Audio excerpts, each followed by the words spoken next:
కుంభకర్ణుని సోదర ప్రేమ. రావణుని వలన మన వంశానికి అపఖ్యాతి కలిగింది. మళ్ళా నీ వలన మన వంశానికి మంచి ఖ్యాతి వస్తుంది.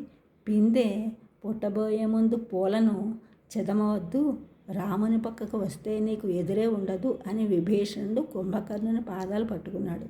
కుంభకర్ణుడు కన్నీరు కారుస్తూ కాసేపు ఏమీ మాట్లాడలేక ఎలాగో గొంతు పిగిల్చుకుని ఇలా అన్నాడు. తమ్ముడు, చిన్నప్పటి నుండి అన్నయ్య నన్ను ఎంతో ప్రేమగా చూసేవాడు. ఇప్పుడు స్వయంగా ఈ వీర కంకణాలను కట్టి యుద్ధభూమికి పంపాడు. ఆయన ఆపదలో ఉంటే నేను తప్పించుకుపోవడం న్యాయమేనా? నీవు ధర్మం తెలిసిన వాడవు కదా, నీకే ఈ లంకను పాలించే అధికారం ఉంది. నాకు వీరమరణం రాసిపెట్టి ఉంది. ప్రభువు తప్పు చేసినప్పుడు సరిదిద్దడం మన ధర్మం.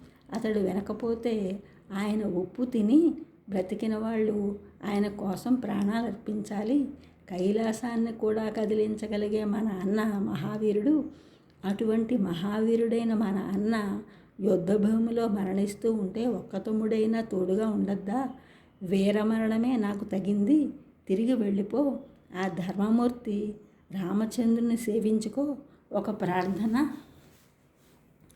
యుద్ధం పరిసమాప్తి అయిన తరువాత శ్రీరాముని అనుజ్ఞతో వీరమరణం పొందిన మా అందరికీ నీవు అంతిమ సంస్కారాలు జరపాలి సుమా. కర్మఫలం అనుభవించక ఎవరికైనా తప్పదు. కుంభకర్ణుడు విభీషణుని గట్టిగా పట్టుకుని మన సోదర బంధం ఇంతటితో తెగిపోతున్నది అని కన్నీటితో అతన్ని తడిపాడు. విభీషణుడు కూడా దుఃఖం ఆపుకోలేకపోయాడు.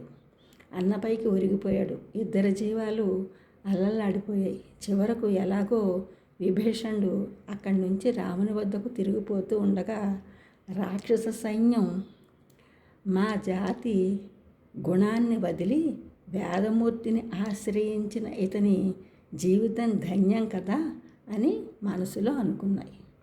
ఈ ఛానల్ చూసిన వారందరూ కూడా సబ్స్క్రైబ్ చేయండి, షేర్ చేయండి, లైక్ చేయండి, కామెంట్ చేయండి. సబ్స్క్రైబ్ చేసిన వారందరికీ కూడా కృతజ్ఞతలు. షేర్ చేస్తున్నారు, లైక్ చేస్తున్నారు, కామెంట్ చేసిన వారందరికీ కూడా ధన్యవాదములు.